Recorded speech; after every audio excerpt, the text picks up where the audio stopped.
Now on Sports Rise. I never want to be down at halftime. It was a tale of two halves at the Palestra. We'll have reaction from the Big 5 championship.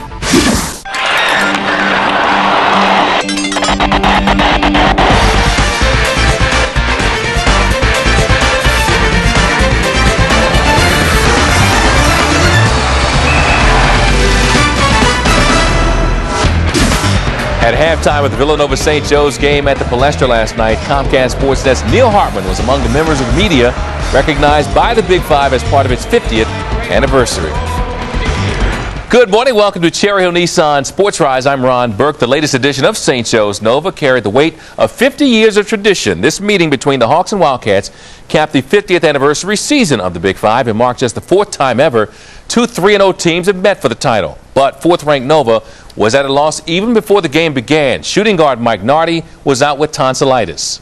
Bill Martelli's Hawks went in a huge underdog, but the coach got his troops pumped up before game time. All right, let's go get these first 4 minutes.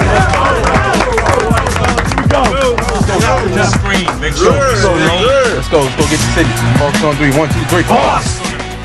All right, 1, 2, 3 Hawks, and we go. They brought the momentum right out onto the floor. Nova misses here. St. Joe's turns it into a running game. Dwayne Lee in the corner. Lee rhymes with 3. Nothing but. Now it's Chet Stakita straight away for 3. The Hawks go up 20-11. A great start as the St. Joe's faithful at the Palestra are jacked. Hawks keep it coming. Abdoulaye Jallo from just shy of midcourt with the alley-oop pass to Ahmad Nivens. Go up and get it. The Hawks lead by 11. Now for some defense. Randy Foy of Nova drives inside, but Nivens comes from behind to swat it away.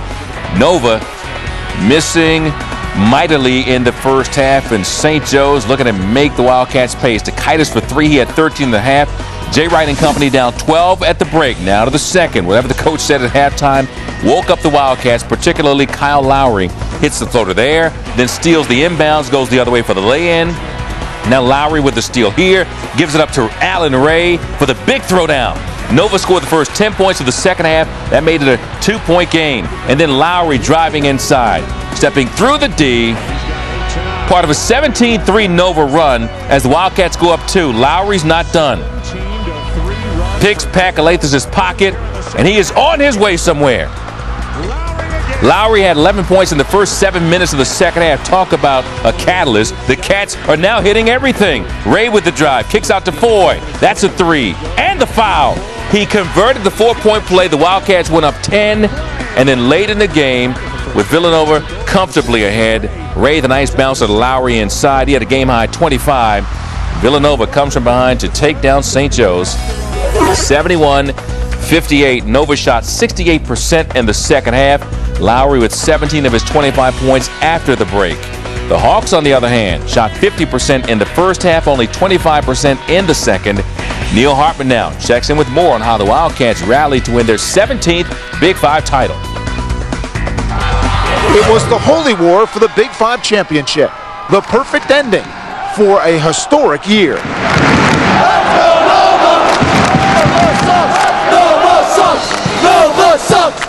We pretty much knew it was going to be like that just from like all the hype and stuff in the paper. We knew that the students were going to be here early. We know that the students were going to be going back and forth at each other. And we know a lot of hard stuff was going to be said at us, but we knew we just had to go out there and just put a 40-minute effort together. I think the players on both teams are fortunate to have been a part of such a game, because you are right. It's a moment for them. The atmosphere was so intense that the Villanova head coach couldn't even get into the Palestra parking lot before the game. I apologized to Michael Barkham because I was supposed to do Daily News Live, and I pulled in and they said, "There's no room." I'm sorry. I said, "I'm coaching in the game." They said, "I don't care. I'll get in trouble if I let you back there." So I had to park on Drexel's campus and walk in. I missed Michael's show. I apologize. Jay Wright's problems didn't end there as the Hawks ran out to a 12-point lead at the break.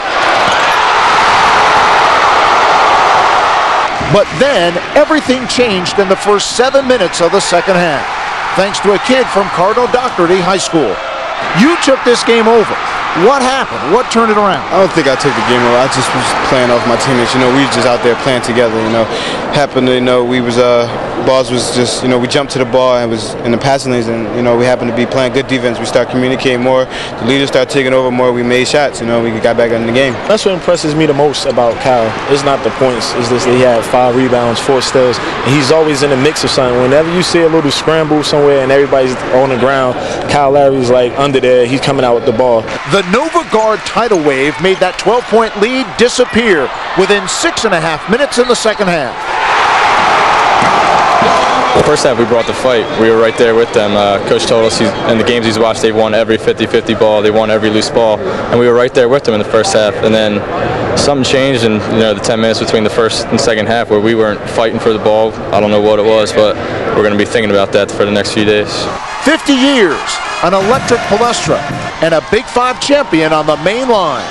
This is a big thing, for the city and for Villanova basketball, just to come in here and be able to play in this great atmosphere in the city of Philadelphia. Have all these fans out here. It was just a great thing to have, to play in. Big 5 champ. You like that, don't you? It sounds good. It sounds good. We look back on it after the season over. So now it's back to Big East play with 7 conference games remaining for Villanova. At the end of Tuesday's game, the Villanova student body section was chanting, "We want UConn." They'll get the top-ranked Huskies on Monday at the Wachovia Center. But before that, it's a trip to DePaul on Saturday. At the Palestra, Neil Hartman, Comcast Sportsnet.